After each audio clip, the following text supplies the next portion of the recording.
سلام عزیزان، آموزش امروز ما نان کدو حلوایی هست. میریم با هم دیگه ببینیم که چجوری باید این نون خوشمزه رو درست کنیم.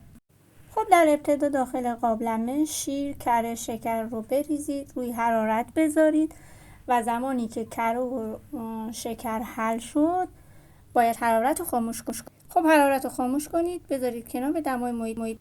خب حالا آب ولم، شکر رو داخل ظرفی بریزید، بهش خمیر مایه اضافه کنید، هم بزنید، روش رو بذارید، یه 10 دقیقه صبر کنید تا خمیر مایه به عمل بیاد.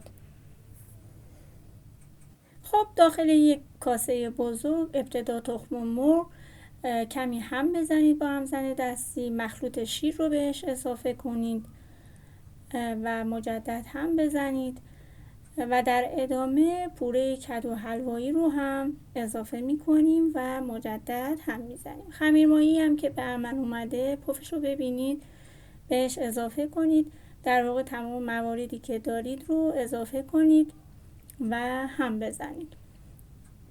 اینم پوره ما، پوره کدو حلوایی بهش اضافه می کنیم، کمی هم می زنیم. حالا نوبت اضافه کردن آرد ما هست و ادویه‌جات. آرد رو یک جا اضافه نکنید، کم کم اضافه کنید. کمی که با همزن دستی هم زدید، همزن رو بذارید کنار و با دست شروع کنید به ورز دادن به مدت 10 دقیقه. حالا روی میز کارتون کمی آرد پاشی کنید، خمیر رو بذارید روی میز کار. خمیر ما چسبناک هست، مشکلی نداره، بهش آرد اضافه کنید تا جایی که دیگه خمیر به دست ما نچسبه و بتونیم خمیر رو جمع کنیم. 10 دقیقه ورز بدید. خب دیگه خمیر ما کم کم آماده میشه با ورز دادن.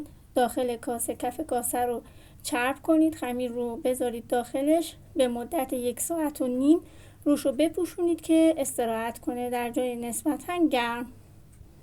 به این صورت.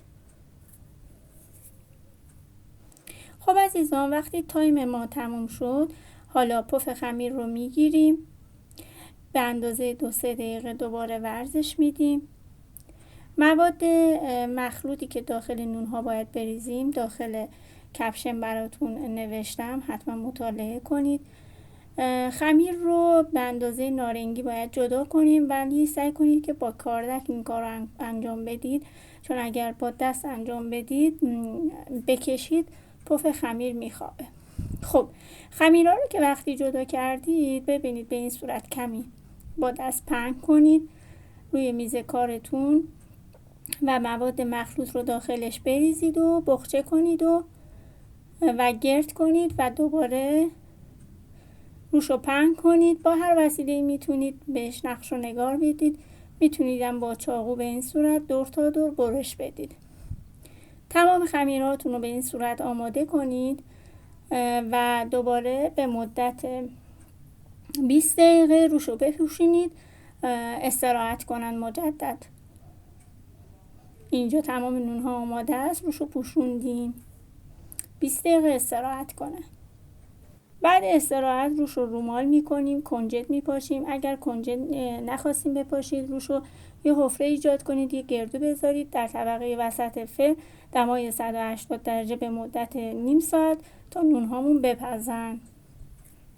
خب نونهای خوشمزه ما آماده شد. من یه دونه از نونها رو براتون باز میکنم، ببینید چه بافتی داره، فوق العاده خوشمزه است. حتما درست کنید، کنار عزیزانتون نوش جان کنید. مواظب خودتون و مهربونیاتون باشید. خدا نگهدار.